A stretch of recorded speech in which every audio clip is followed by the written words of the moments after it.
In today's podcast, I sit down with Karin and Oliver, all the way from Germany, but Germany is not where they came from before arriving in Cabo.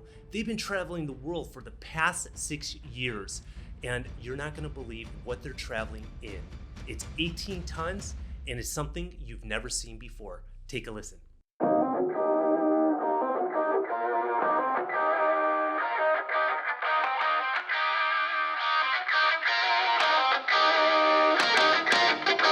Karin, Oliver, thank you for joining us. I don't think I told you, or I don't know if Sergio on our team, I think he reached out to you a few weeks ago. I saw you on the internet, and this huge vehicle that you guys have been traveling the world in caught my attention.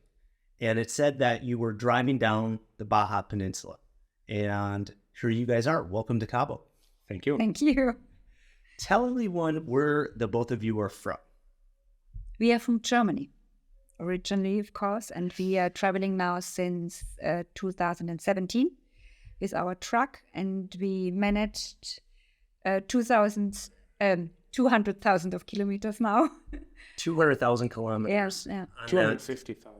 250. Okay. He's the planner. He has the numbers. Since 2017. So Yeah. for the last 6 years, Yeah. you guys have been driving around the world. Exactly. How do you get over the water? Well, our vehicle is, as you have said, I've seen, it's very capable, but of course it can't swim. So we put it on a Unfortunately. cargo ship. Okay. There are large cargo ships called Ro-Ro, roll on, roll off. So let's say the Mercedes, the BMW that is produced in Germany, which you buy here, is also on the Ro-Ro ship, or big machinery system. So they drive it on and they drive it off. So what prompted you in 2017 to embark on this journey? We both, it's a complex answer. We both worked very hard. So the career and earning good money was basically in the center of our life. We are both married for the second time. We said at some point in time, and we don't have children, we said, okay, it's very, very easy just to continue in your career and so forth, and, run faster and faster in the drum. My father, he also worked a lot, and he died when I was quite young. And his strategy, which ultimately didn't work out, was basically, well, until I'm retired, I work a lot and I earn a lot of money, and then I spend all the money when I'm retired. And unfortunately, he died a couple of years before he got retired. And I said at that point, okay, this is not going to happen to me. Yeah, I will retire very early. I was 48 when we started our world trip. We both were on the peak of our career. But we said, okay, no, we not going to dream about great things like traveling around the world and so forth. We're going to make it happen. Yeah. So this specific, let's say, experience with my dad definitely sort of fueled the idea of doing it rather sooner than later. And I mean, traveling around the world in a truck, which is of course a specific idea. I was born in Germany, but I spent the first 5 years in East Africa. My dad was working there. So I had a little bit of this sort of adventurous spirit in my blood, if you wish. And well, then with Karin, fortunately, I met someone who was crazy enough and adventurous also enough, because finding the right partner to do this is a very, very, very difficult situation. Yeah, and we have met many couples in traveling that basically, that enjoyed it, but that just didn't work out as a partner, as a relationship while traveling. Yeah. So I met her, and I didn't have to convince her about the idea. She was very enthusiastic. But it was not that clear that we would like to travel with a truck. It was just traveling, and we didn't know how. Right. And we were in Africa and saw a vehicle like that, and then we looked at each other. And said, I think that's... So someone else was doing what you're currently doing? Exactly. We were there just on a normal vacation for 2.5, 3 weeks. Had hired sort of a Jeep with a rooftop camp, and we're traveling from lodge to lodge. And since we have never been doing camping before. Yes. So we are not the campers. Campers. So for us, and we didn't even know that there are sort of these big trucks with a certain level of luxury, etc., and autonomy and so forth.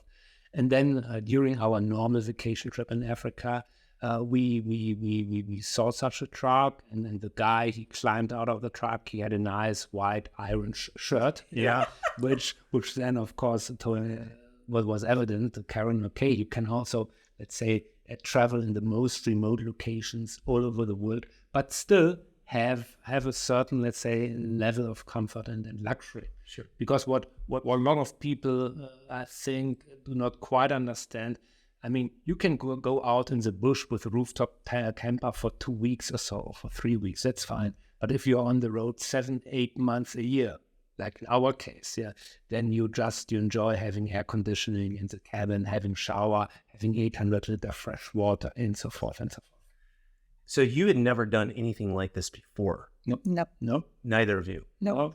And so do you read books? Do you join Facebook private group forums? Yeah, for preparation, Yeah. a lot. And especially Oliver. Oliver is the planner. And before we start a new phase, so to say, so like now, travel phase like North America, Central America, then he spent a lot of time for preparation and reading blogs and internet books, travel books, of course. How big of a community is this globally? Well, it's in fact it's a booming market. When we started looking into what types the right vehicle after we have made this experience in Africa, that was 2013, 2014. We actually bought our truck end of 2014. It was still a very small niche market. And I mean, not every traveler had an Instagram account, and it was difficult. Some had a homepage and so forth. So it was really sort of you had to go to exhibitions, to very targeted fairs and so forth to meet the people and to talk. Yeah, and then I think due to a couple of developments, I mean, more and more people retire early. People inherit money. In Europe, it's not okay. In order to be a good citizen, you have to work until 60. Yeah, and also finally due to Corona, people just enjoy their independence. Yeah, and try and enjoy retiring early and try to explore the world. Mm-hmm. And especially Europe, I mean, is getting more and more crowded. It's more and more difficult. Like, for example, if you travel along the east coast of the United States, we've been in Manhattan with our truck and we're sort of boondocking 3 days on the side of the street. But it's more and more difficult in civilized countries to do camping or to do overnight parking, etc. So people get more and more motivation to basically to go to continents like Africa, South, Central America, and so forth. So I think it's also part of the meta trend, of the big picture trend of similar to why are people sort of buying second houses as vacation houses. Yep. Yeah, they want to get a different cultural experience. They want to be out of their normal comfort zone and so forth. Mm-hmm. So 2017, you start the journey. You retire, not working anymore. Exactly. Where do you go first? South America for 13 months. All countries in South. All countries except 1, 2, 3, the very tiny ones in the north. Okay. But all other countries, yeah. How was that experience? It was just beautiful. Every country is beautiful. It was a special experience because it was our first continent. Yeah. I mean, you never stop your learning curve. But I mean, nowadays we have traveled so many different continents. You know, putting our house, our life, our baby. For us, it's not a commercial truck, right? I mean, there's a life philosophy behind it. Putting on a cargo ship, especially the first time, is a difficult experience. Nerve-wracking because you're not going on the cargo ship with it. You're flying to the destination. Exactly. Yeah. You pick it up in the ports, and then the ship in that case is a ship from Europe to South America. stops in West Africa, and the ports in West Africa don't have the security like in Europe. I mean, they break into the cars, etc. So shipping always is Always a a risk, bad- delicate situation, And etc., always a etc. bad feeling. And so in South America, because it was our first continent, everything was new. We were very, very excited. We did not have a really sort of a travel routine. I mean, we did 2 test trips prior to our big journey to Northern Africa, just to see that everything works fine with the truck, how it behaves in riding the sand dunes and so forth. But when you are then ultimately, when you've sold your house in Germany, when you have stopped your job, etc., and you are on the road, I mean, then it's something different than doing a test trip. But it was an amazing. I mean, the continent is amazing, and it's so different. Tierra del Fuego in the south of Argentina or south of Chile is so different from Cartagena in the north of Colombia. Yeah.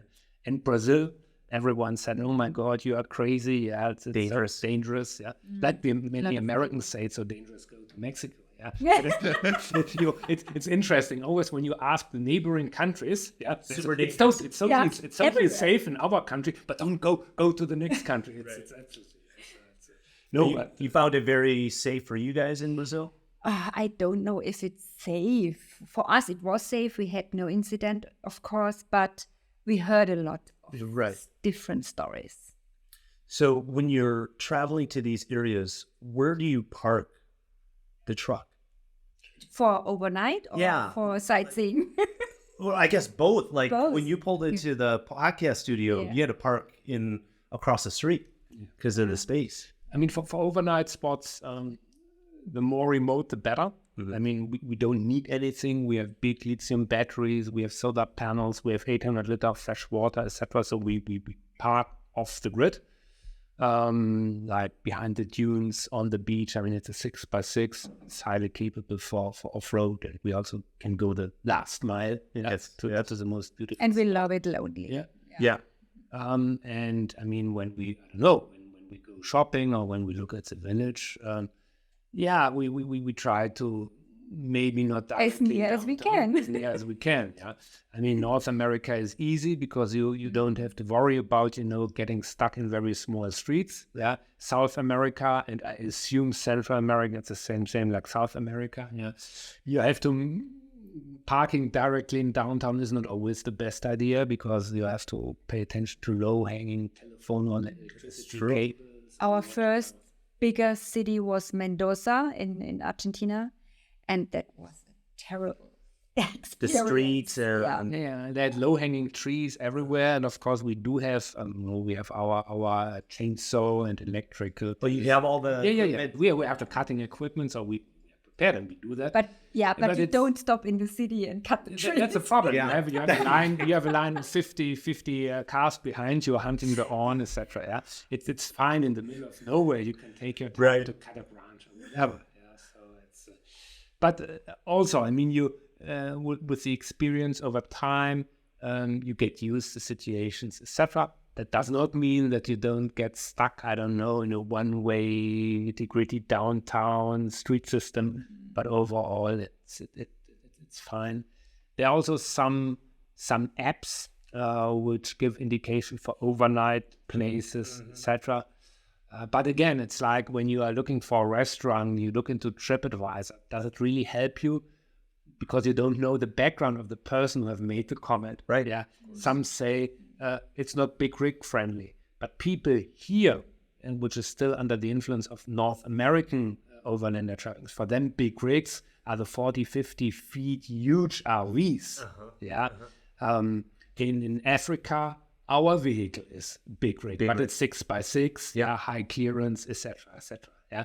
So it's always, I mean, it's sometimes difficult to calibrate what the people basically have put down in their judgment. So from South America, 13 months, do you have a favorite country or city that you would go back to?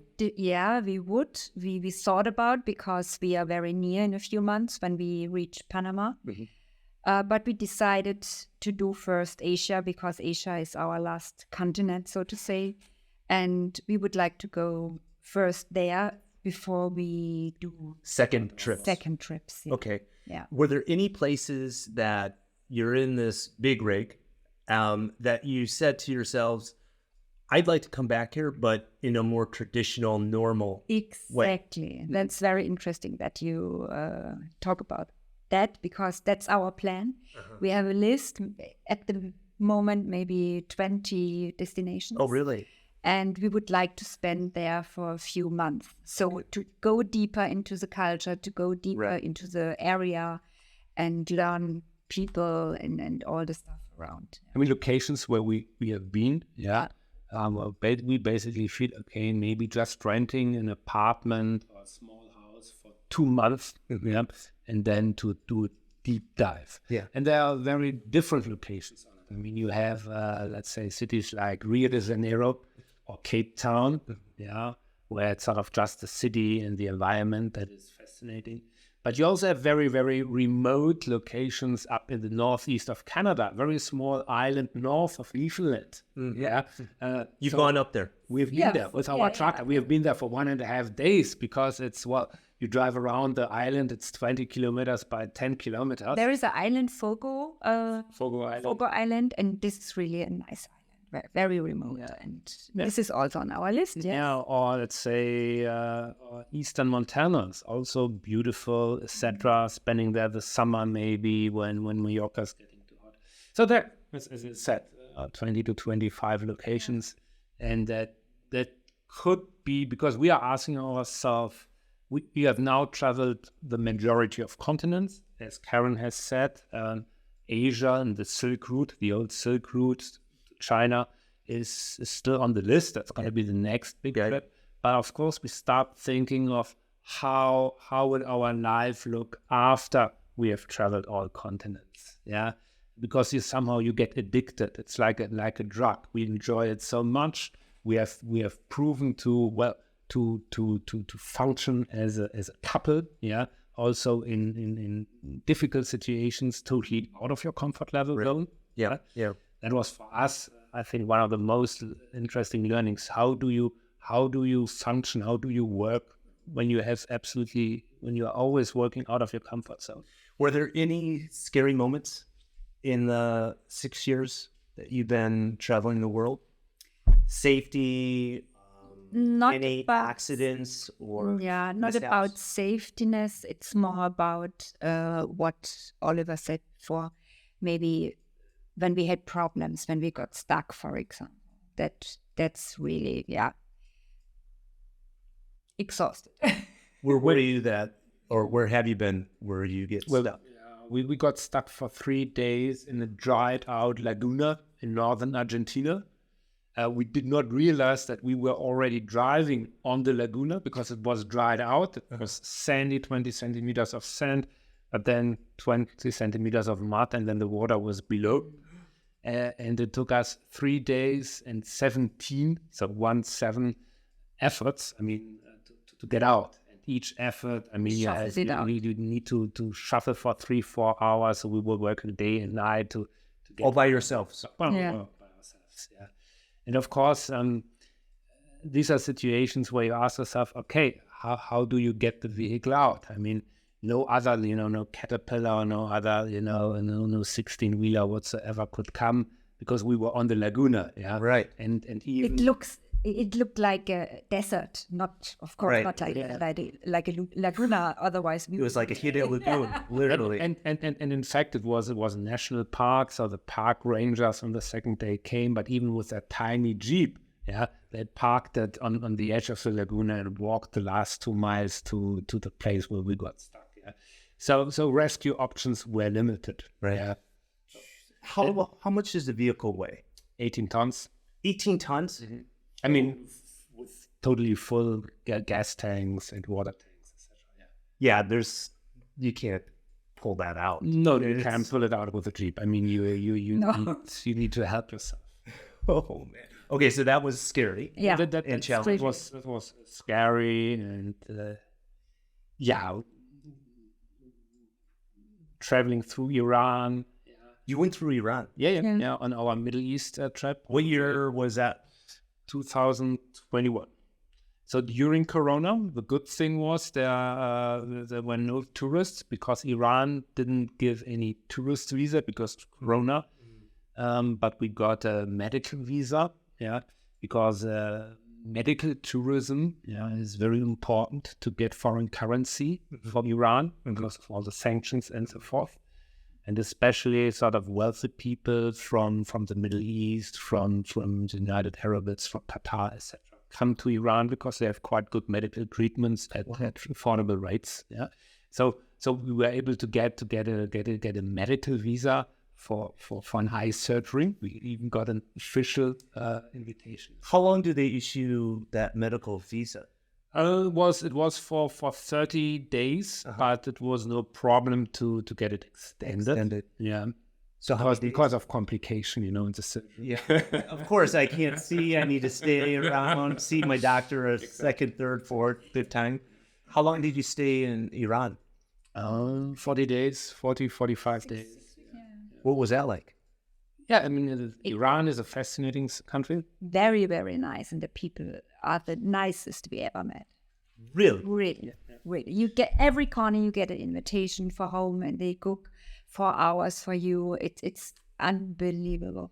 It's another example of that, nice. that the people of a country have nothing to do with the regime, the government, right? Nothing. And people are very, very aware of the perception of their leadership in the Western world, and they apologize for it. They feel sorry about it, and it seems sometimes even that they are, because they apologize for it, they try to overcompensate the negative image Iran has by hospitality, by invitations, etc.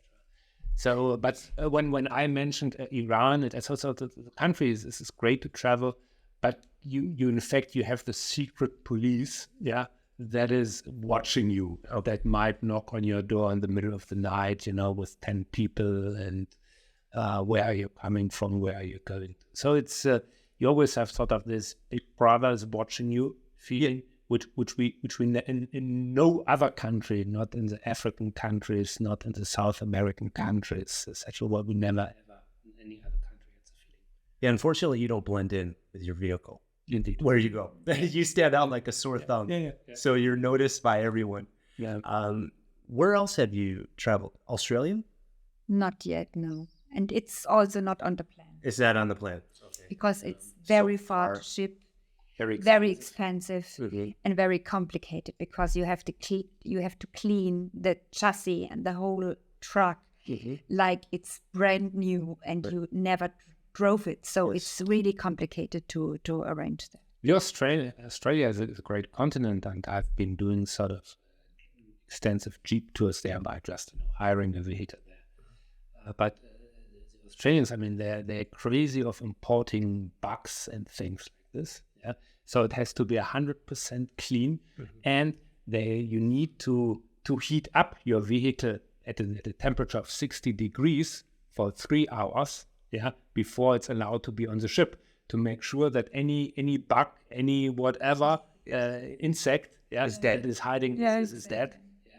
Yeah, and a couple of other restrictions. So net is it's expensive, and it's a couple of challenges to overcome, and probably Australia is a better continent to travel just by hiring a vehicle. Okay. Hiring a vehicle for us, of course, is always sort of you cannot hire such a vehicle if you come from that level. Sure. It's like staying at the Four Seasons and then going to the Red Door Inn or something. Holiday Inn. It's a downgrade, a huge downgrade.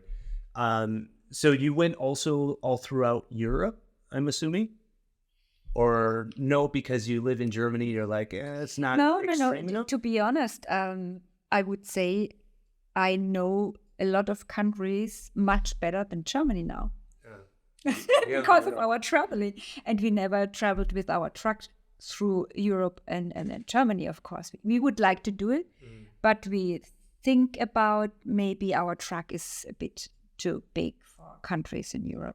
So we will see. You can do it. The original plan was we do it at the end of our world trip, let's do the continents with the big challenges like South America, Africa first, and then, you know, when we get older, then we can travel around Europe. To be honest, you can travel through Europe with our vehicle. It's not a problem, but it's not the perfect vehicle. You don't need 800 liter of diesel. You don't need 800 liter of fresh water when you can fill up at every corner, etc.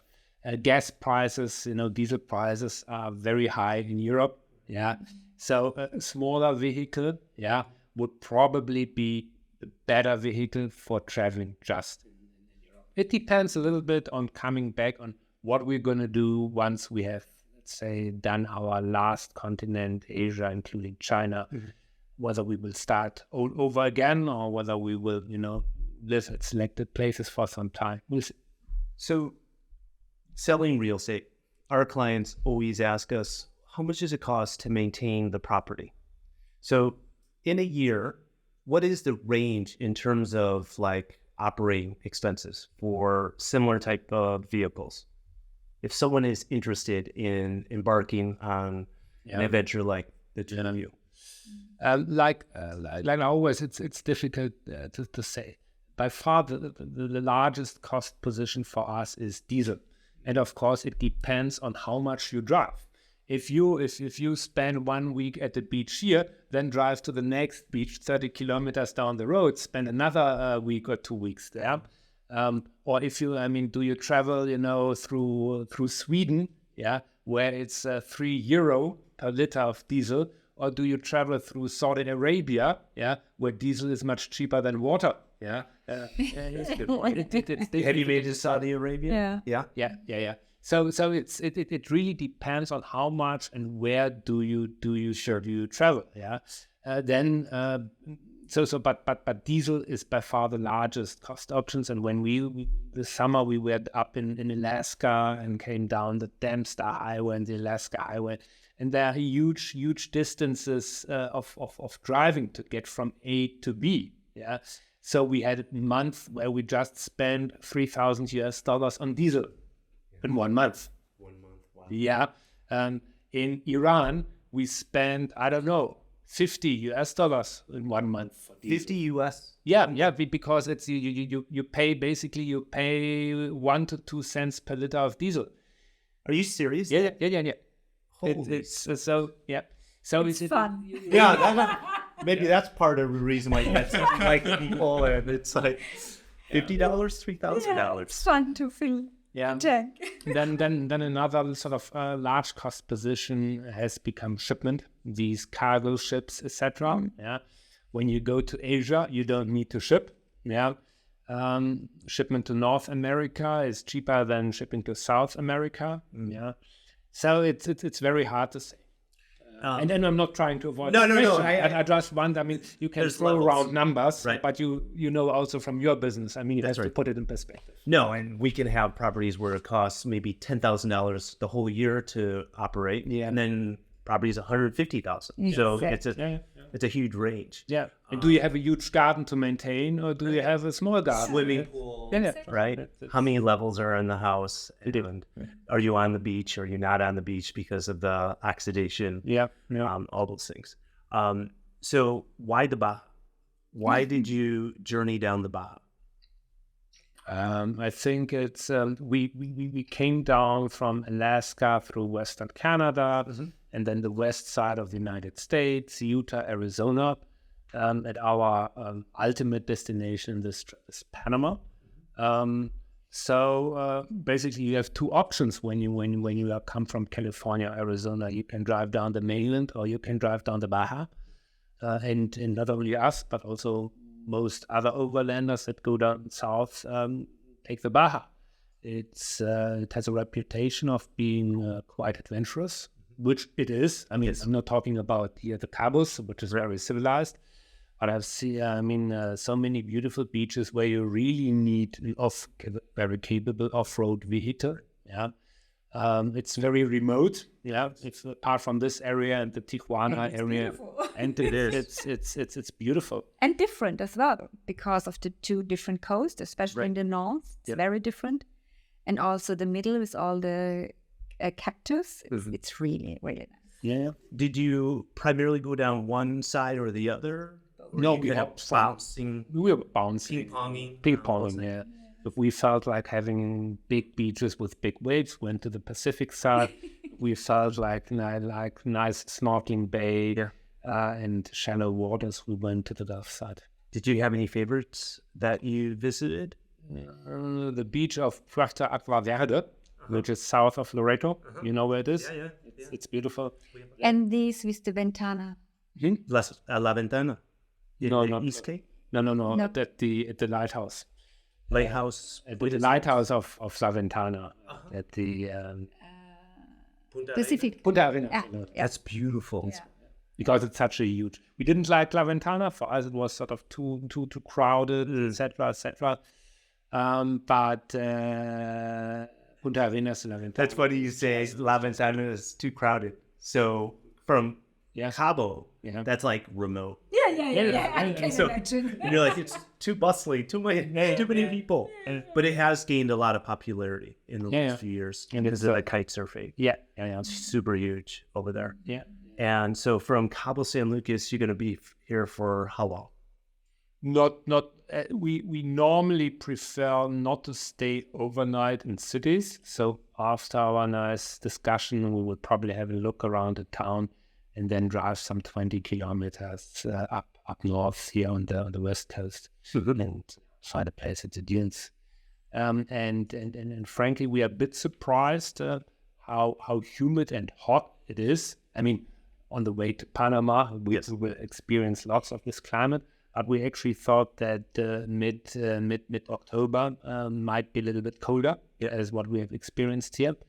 So we probably, in 2 to 3 days, we will take the ferry from La Paz to Topo and then go into the colonial highlands. Okay. And look forward to have night temperatures below 20 degrees. Yeah. So here it'll be, it started breaking a little, especially in the evenings and in the mornings.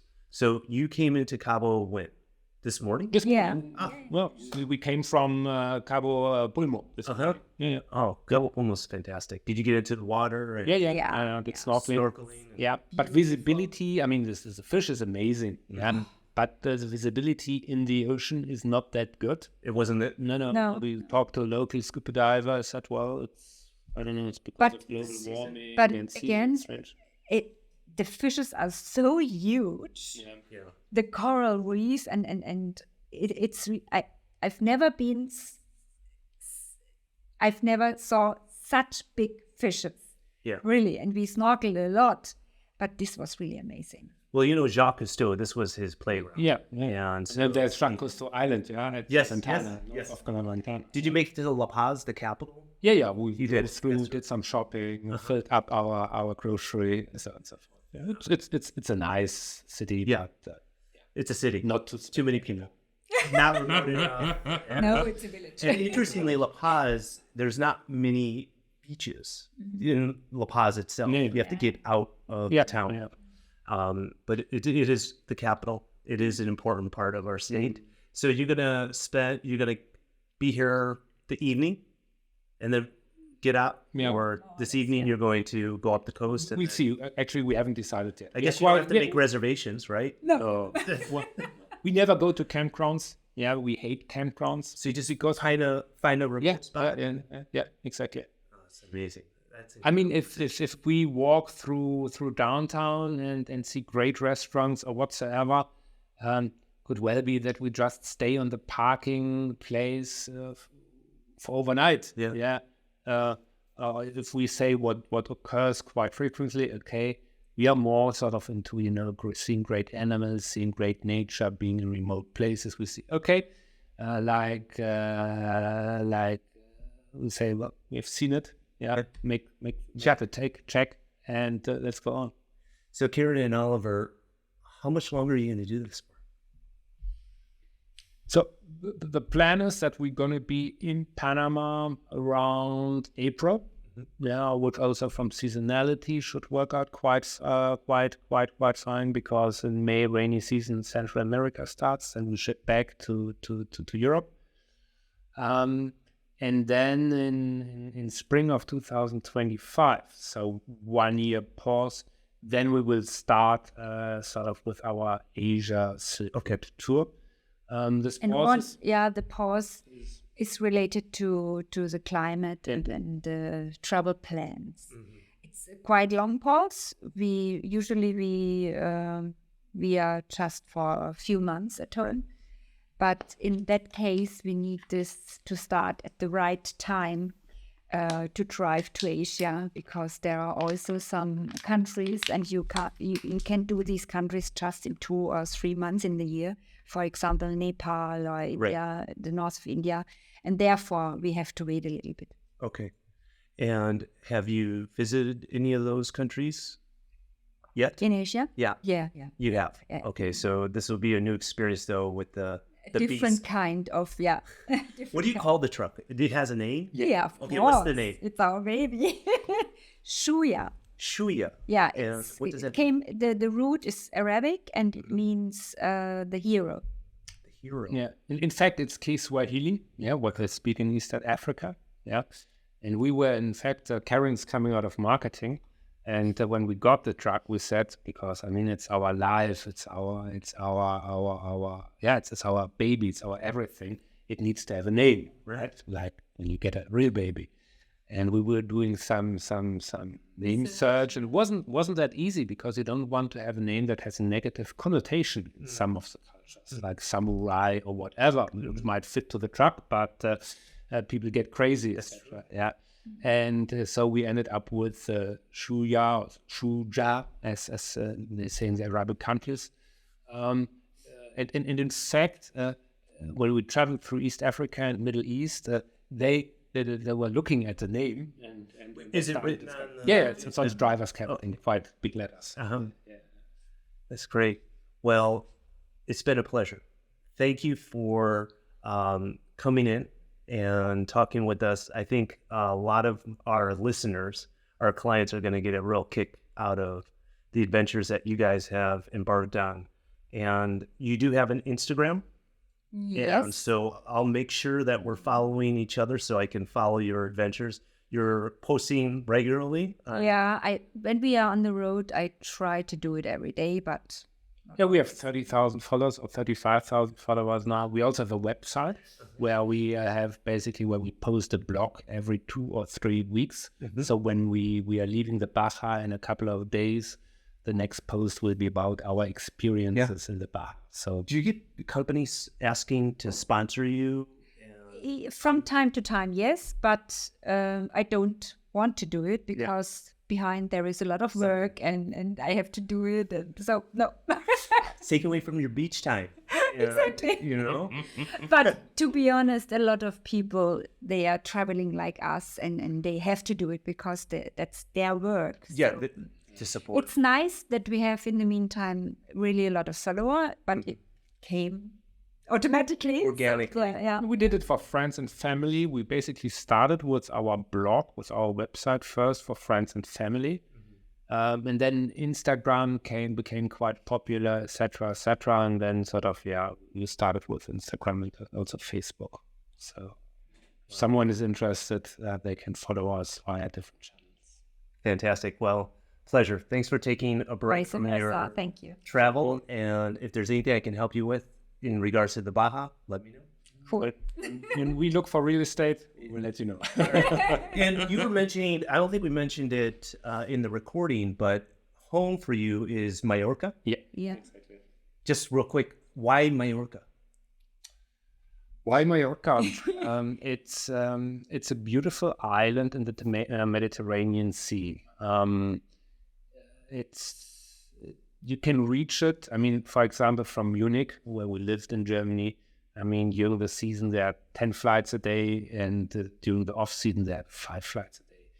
You can go to every city. You can go to every city, also London, Paris, etc. So especially, I mean, when we bought Mallorca 2008, it's a good, and you still work. You have excellent connectivities, flight connectivities, and you can, go from one business appointment in London, you can fly directly to your summer house, etc., and not go via Germany or so.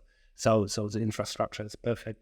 Then, as I said, you have different seasons. Yeah, it's green during the winter and springtime. It gets gray and brown during summertime.